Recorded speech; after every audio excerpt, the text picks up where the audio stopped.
Hello, very good to see you all. As you know, this is a very busy session of the Board of Governors with many important issues. So with that, let's go straight to your questions. Any questions? Yes. Hi, David Mahnoud from Al Arabiya. I have the first question regarding what you just told the board about receiving plausible answer from Iran regarding one of the 3 secret locations. We heard a response from Israel. Benjamin Netanyahu, the Israeli Prime Minister, has said that you have bowed to political pressure from Iran. He's also said that the IAEA might lose credibility over this. How do you respond to that?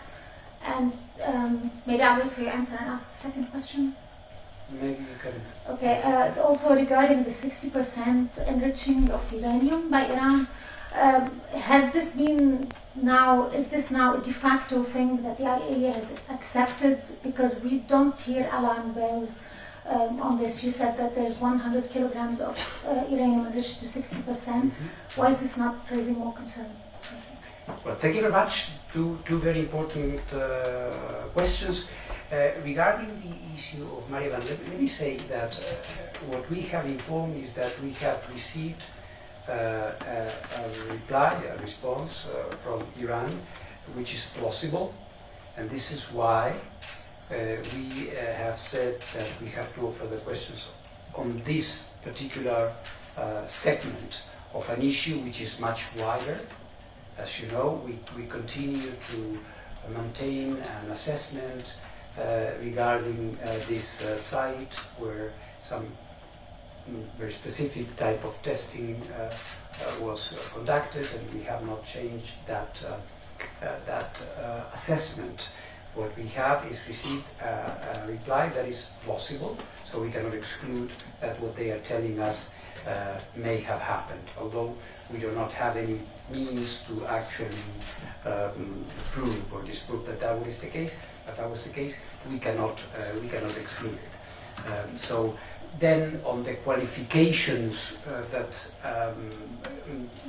may be there, or opinions or comments on what we do, we are used to this, you know.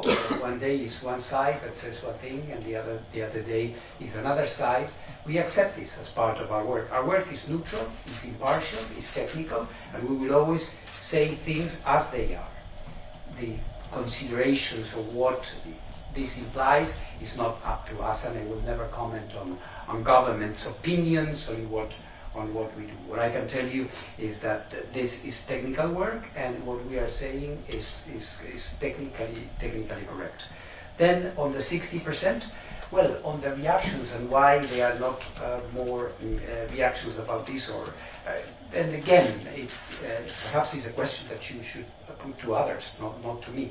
What we are doing is telling the international community the exact amount of enriched uranium at that level of enrichment that exists, and it is, as you may have noted, above 100 kilograms, maybe 116, 15, something like that, at that level. And the general inventory of enriched uranium has been growing. It's around 4,500, and in different amounts for the different degrees of enrichment is growing, as we are seeing. And on the 60%, you say, have you accepted? Well, enriching uranium is not forbidden, as you know. What we do is verify what is happening, and we inform. So this would be my answer. Hi, DG. Hi. Just to get back to the core of, I mean, we're used to hearing, you know, unhappiness from Israel about various aspects of this file, but there's a new accusation here, which is that you've essentially watered down safeguard standards in response to, or because of some political considerations, right? So can you say that categorically that is not true? And then secondly, on your statement to the board, where you said that essentially Iran should allow the installation of further monitoring equipment without further delay, suggesting there's been a delay. What was that due to? What has happened? Why is this taking longer than you expected? And how much longer should we expect this to go on for? Yeah, thank you, Rosa. On the standards, of course, we never ever water down our standards. We stand by our standards. We apply our standards, and if anything, in this process, which is a complex process, which you have been following, we have been strict, technically impartial, as I like to say, very firm, fair but firm. So we are not in the business of watering down or politically adapting anything. These are opinions. We do not take issue with them. We understand that there may be opinions. And without further delay, well, this is of course something on which there can be opinions. We had a joint statement agreed, as you remember, in March, presupposing that we would be implementing a number of voluntary additional monitoring and verification measures, and this is going very slow. This is the reality. We have been doing things. This is why, and I think this is also part of my obligation. I have to report fully what is going on. It wouldn't be fair to say that nothing is happening. No, that would not be true. The reality is that we have installed some cameras, we have installed some electronic monitoring devices, some places, but there is a lot more that needs to be done. This is why, since obviously I want to have as much capabilities, monitoring capabilities in place as soon as possible, maybe in due regard to what your colleague was asking, it's an inventory that is growing, so I think we need to be present. I think we need to be monitoring as much as we can. This is why I'm saying we need to go fast. We need to go fast. Albert Botti, DPA, German Press Agency. Yes. I have a question about Ukraine. On the sidelines of the Security Council meeting last week, I think you indicated that you wanted more IAEA monitors or experts in Zaporizhia, and in the meantime, Moscow has also signaled that they're willing to have more people there. So exactly how many are there at any time now? How many more do you want? And additional question on that is, as part of your 5 points, you said that one of the 5 points is that there should be no military personnel that can carry out attacks in the plant. Mm-hmm. So how are IAEA experts equipped to monitor that? Thank you very much for the question, Albert. On the issue of the number of experts, this may vary. Typically, we have 4 people. We might have a little bit more. It will depend on the type of work that we want to carry out. We welcome the comments that the management of Russia, which is in effective control of the station, will be accommodating a bigger presence. So we will decide depending on the activities that they need to carry out. Quite clearly, with 5 basic principles being established last week, we will also be assessing that against the background of the real situation. The whole point of doing this is because we consider that military activity, and in fact there's already a report about that, even today. The military activity in the area is going to be increasing, so there might be a need for more. It will depend. There has been commentary about the ability of our inspectors to monitor this. I stand by what I said in New York. You may have heard. Our experts are perfectly capable of observing and reporting on the issues described in these basic principles. And with regards to the military presence, of course, we were careful in drafting this and in consulting, because these points have been consulted with the two sides, in characterizing them as forces that would be used to project force as opposed to security presence on the site. So that can give you an idea of what we have in mind. Thank you very much. Yes, Johannes Beschberger for CGTN. Regarding Japan's plans to release wastewater at Fukushima into the ocean, are there any new concerns, and how is the IAEA ensuring safety in the Pacific? Well, the concerns that exist, you know, there are countries in the region that have expressed concerns about this plan, and we have been carrying out a very detailed and meticulous process of preparing a number of reports, and my final comprehensive report is going to be, I hope, completed in a few weeks. We just issued another one, so each one of our reports is public, so you may have an idea of what we have been doing. Of course, as the date of final decision and perhaps start of a possible campaign of controlled discharge of this water approaches, the level of interest, concern, and perhaps even political discussion, as we are seeing at the Board of Governors, increases. There is nothing new specifically on the technical level. We are carrying out our activities as planned. Thank you. Hello, my name is Stephanie Lichtenstein. I'm a freelancer today reporting for the Associated Press. Sorry to be asking two different questions, one on Ukraine. In case I misunderstood you, you do not have a clear idea yet at what point the number of monitors at ZNPP will be increased. Is that correct, my understanding? And my second question is about the reinstalled monitoring equipment, the ones that you have actually managed to reinstall.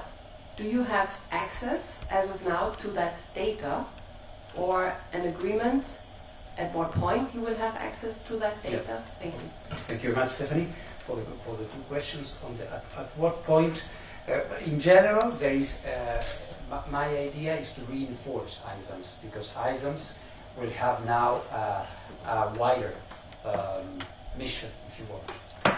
So there may be a need to reinforce the teams.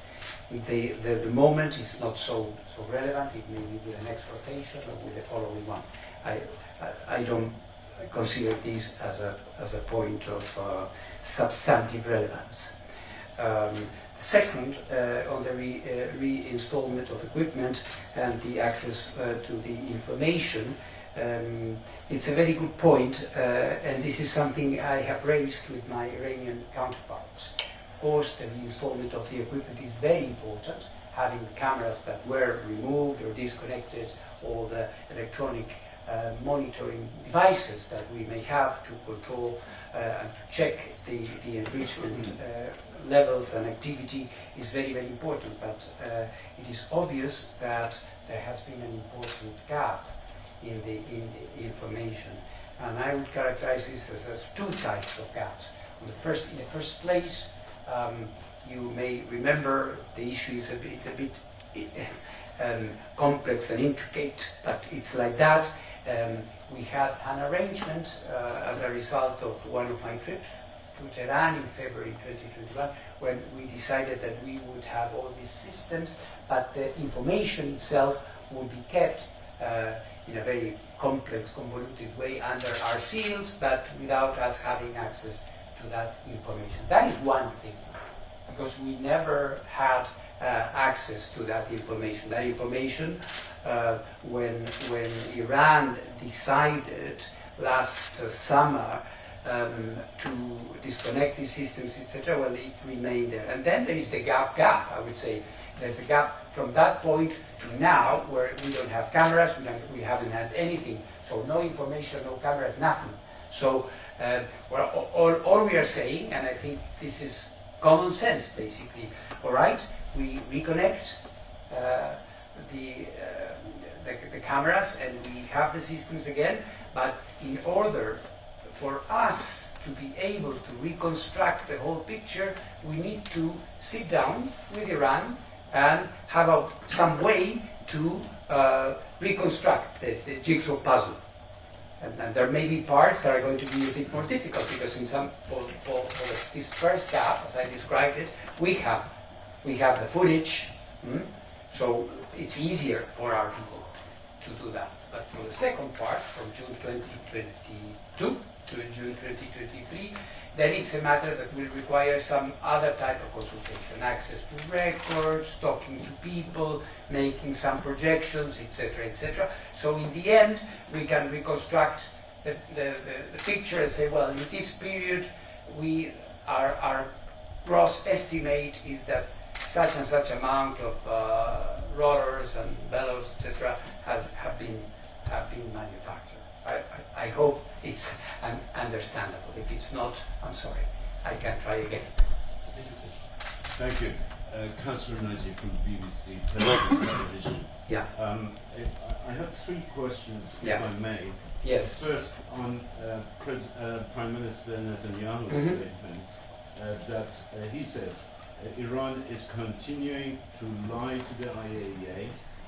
The IAEA has capitulated to Iran's pressure, and this capitulation is a black stain on the records of the IAEA. I just wondered whether you can specifically address these allegations. One. Secondly, the issue of marijuana over there. You say there is some explanation on some aspects of what happened Correct. there, and you standing by what you said, and your assessment stands on other issues vis-a-vis this particular site. I just wondered whether you can actually tell us exactly what, according to you, happened in Ovade that is problematic. And thirdly, the issue of the 83% enrichment that was found last time, a few months back.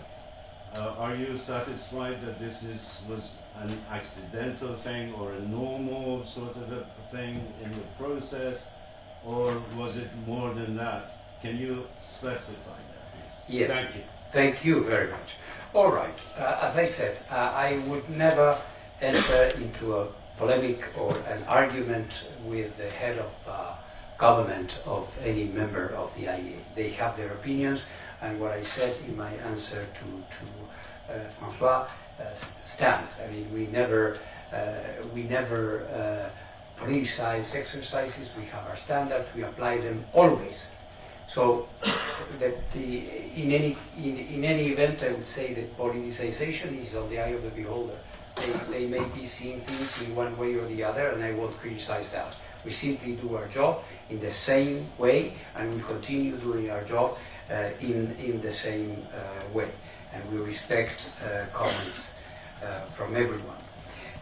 On Marivan Abadeh, it's a long story, as you know, and what I was trying to explain is that we have a previous assessment which is well known, that in Marivan Abadeh there have been a number of explosive experiments in the past for which there hasn't been any preparation for neutron detectors to be used with nuclear material at an ulterior stage, which are part of the assessment, the historic assessment that the IAEA has been having on this site. Then, as you may remember, the IAEA conducted some complementary access in 2020 or 2021, and then new traces of anthropogenic uranium were discovered, and on this particular aspect, Iran has provided us with an explanation which we characterize as plausible. not impossible. So in good faith, we cannot say that it is impossible that this happened.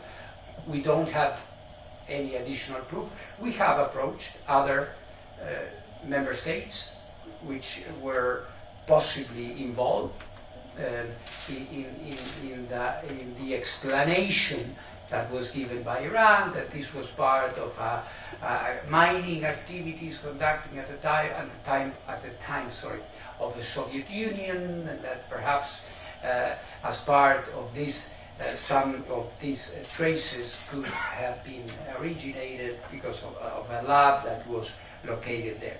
That is not impossible. We don't have a way to prove this, but we cannot disprove it either.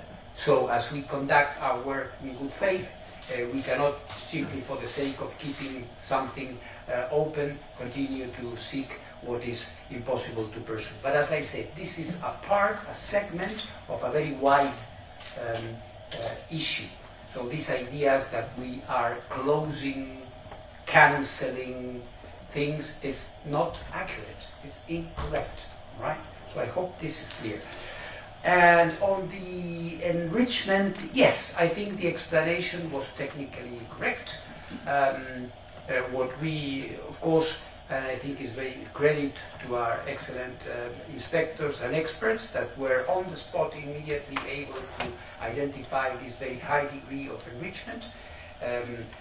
We had an analysis with the technical operators of this facility, and again this oscillation, there's an oscillation that could be at the source of this very high level. What we have said is that there hasn't been any accumulation, no storage, no production at that particular level.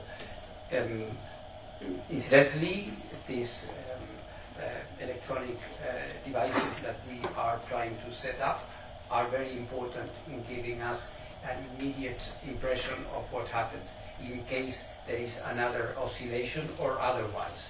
This is, we are something that we are monitoring permanently. We have to move on the question back. Yes. Hello, David. Hello. My question goes to your last response to my colleague. Yeah. Also, in your statement to the Board of Governors, you informed about the installation of the new devices in Natanz and Fordo facilities. Mm-hmm. My question is, could you tell us more about the function of the devices, and will the agency, will the IAEA have access to the data of the devices? Yeah, yes, yes, because these are online, like an online system that allows you to read automatically or in real time the activity, cascade or the enrichment activity. So you have direct access to it. And I think it is something that works well because it's also in the interest of Iran that we have a clear view, so there is no doubt of what is happening. In any case, we would be able, even in the absence of this, I want to say, in the absence of these systems, devices, we would be able, as we did when we found this 83.4, we would be able to do it, but this provides us with a more reliable, immediate source of information. Thank you. Thank you so much for coming. Thank you very much. Thank you. Bye.